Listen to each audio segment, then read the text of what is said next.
Hi there, listener. This is episode 73 of Prague Talk, a podcast from Radio Prague International. My name is Ian Willoughby. This time out, my guest is Pavel Trojan. Though still in his 30s, Pavel was last year appointed director of Czechia's most important classical event, the Prague Spring International Music Festival. This year's edition, the 78th, will kick off, as always, on the 12th of May. And ahead of that big night, I sat down with Pavel Trojan at the cramped but cosy offices of the Prague Spring Festival in the Malá district for this episode of Prague Talk.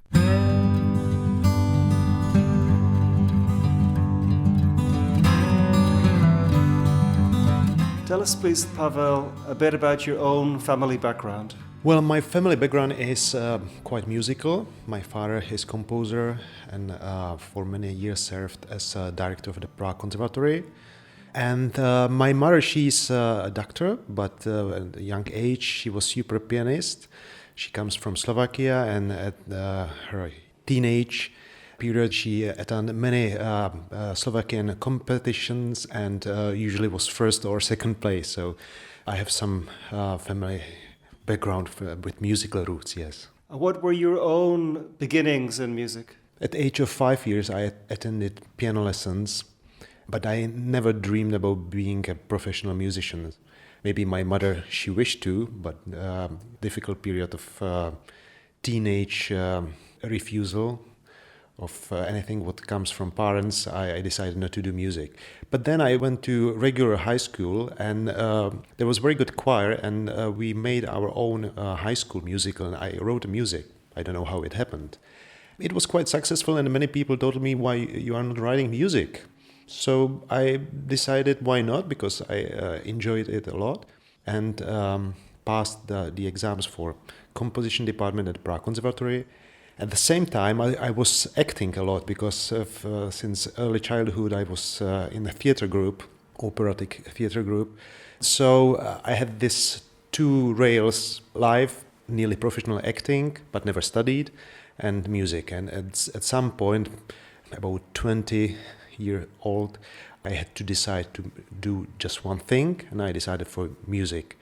I went to composition department, Academy of Music.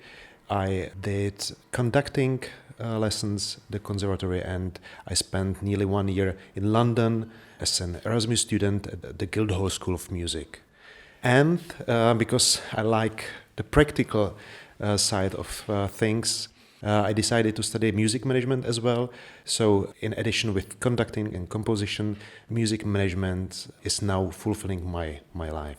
Just to digress for a second, you mentioned your acting career. You were in a TV drama, Dobrá čtvrť, which was a big show at the time. Were you well known? Were people recognizing you on the street? Sometimes yes, and beside Dobrá čtvrť, it was Pojišťovna štěstí, which was a soap series of commercial TV.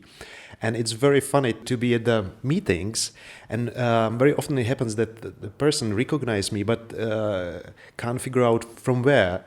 And after a few minutes I mention Dobrá čtvrť or Pojišťovna štěstí, and it's very interesting to discover what kind of TV series they were watching.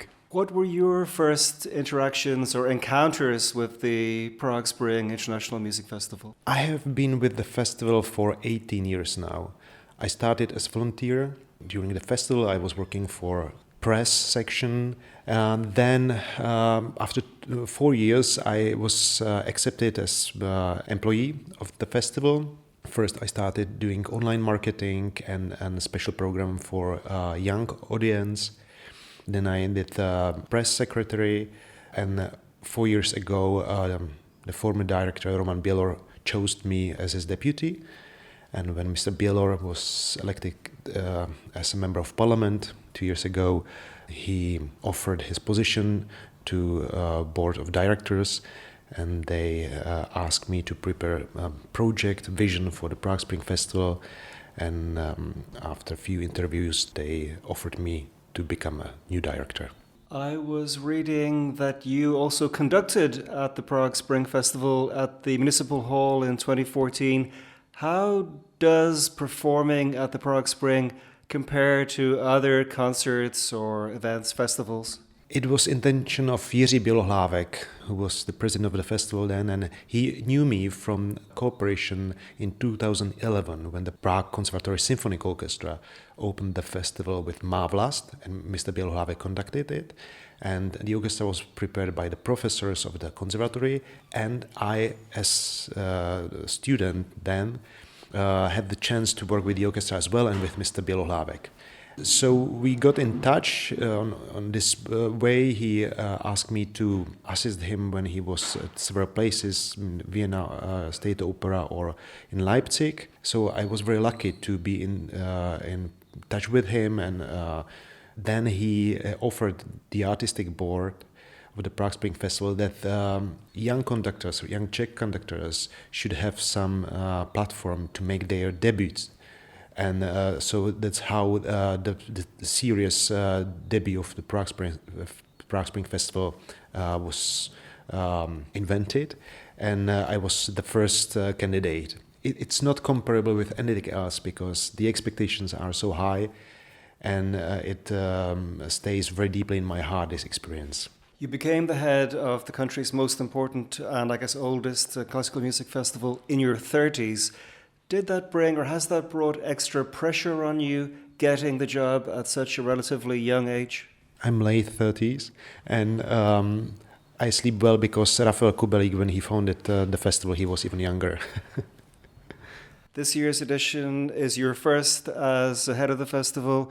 Obviously, there's lots of planning in classical music. Things are organized a very long time in advance. How much have you been able to put your stamp on this year's upcoming edition? As I have been part of the festival for many years, and you are right that the planning is 4 or 5 years ahead, I was part of the planning as the member of the team.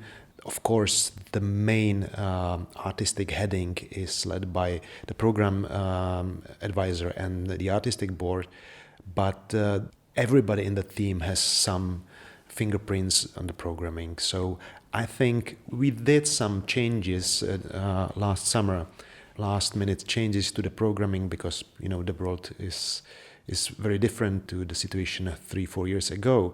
But I'm very proud of the program we presented.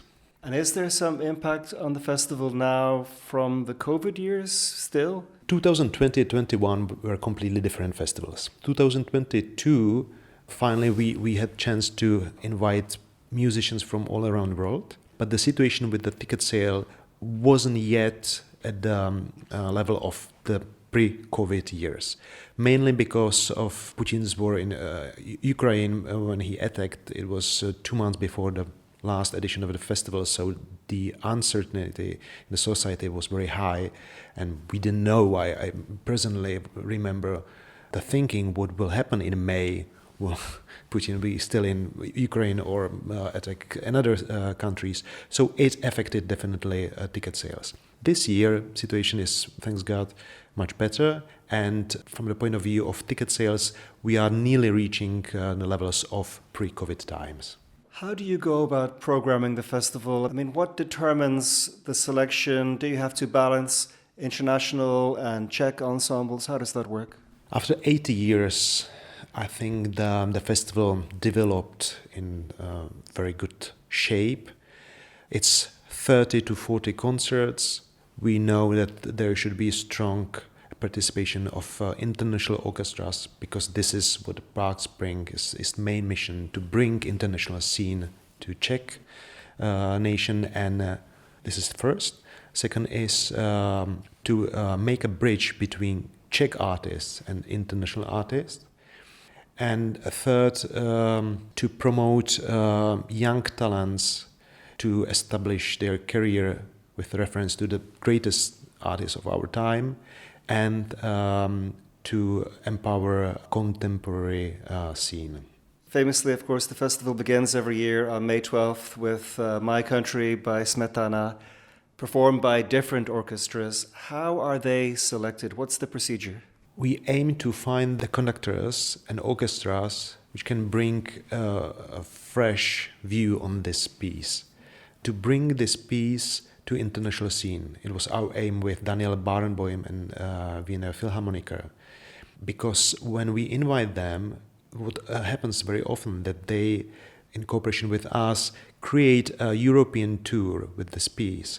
So not only that the piece is getting known with some famous international orchestra, but even to international audience outside the Czech Republic, which is very important. And we always seek strong personalities. And like this year, Tomáš Hanus is great conductor, but for some reasons he wasn't present in the Czech orchestras or theaters, and he made a tremendous job or career in Cardiff.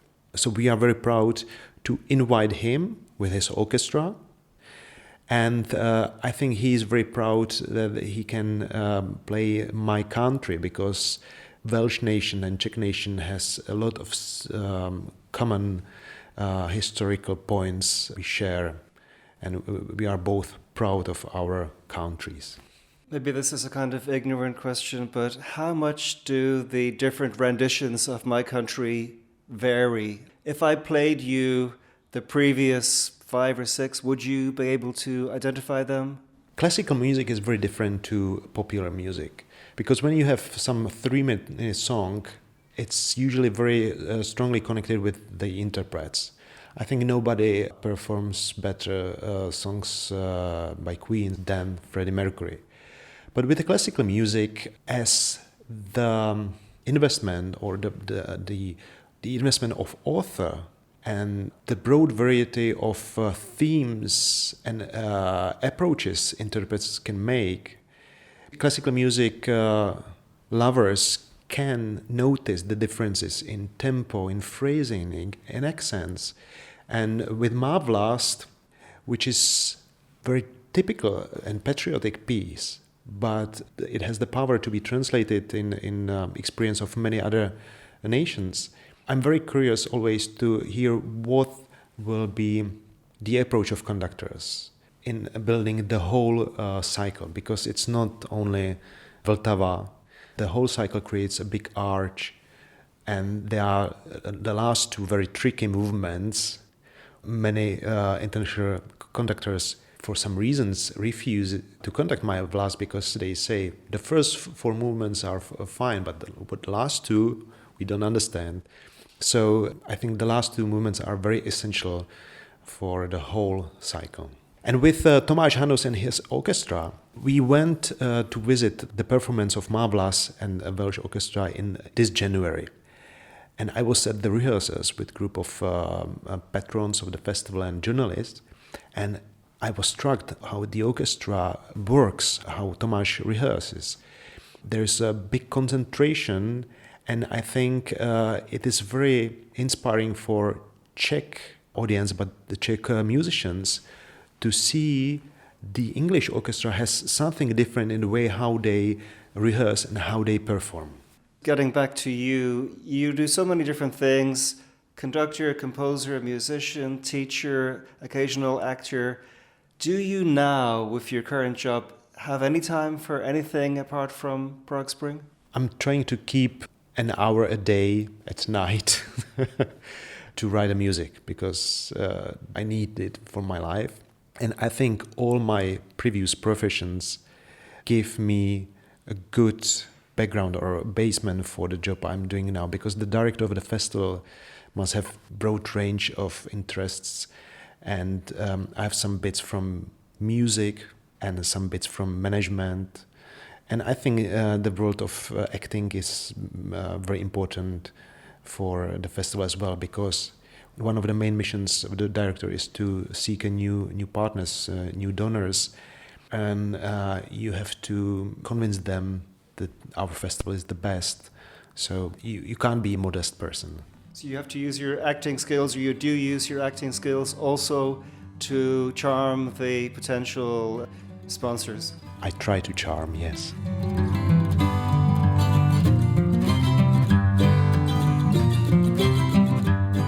Many thanks indeed to Pavel Trojan for being my guest on Prague Talk, a podcast from Radio Prague International. This has been episode 73, so there are of course scores more where this one came from. Why not give them a listen and subscribe wherever you get podcasts. But for now, that's all from me, Ian Willoughby. Thank you so much indeed for listening to Prague Talk, and talk to you again very soon.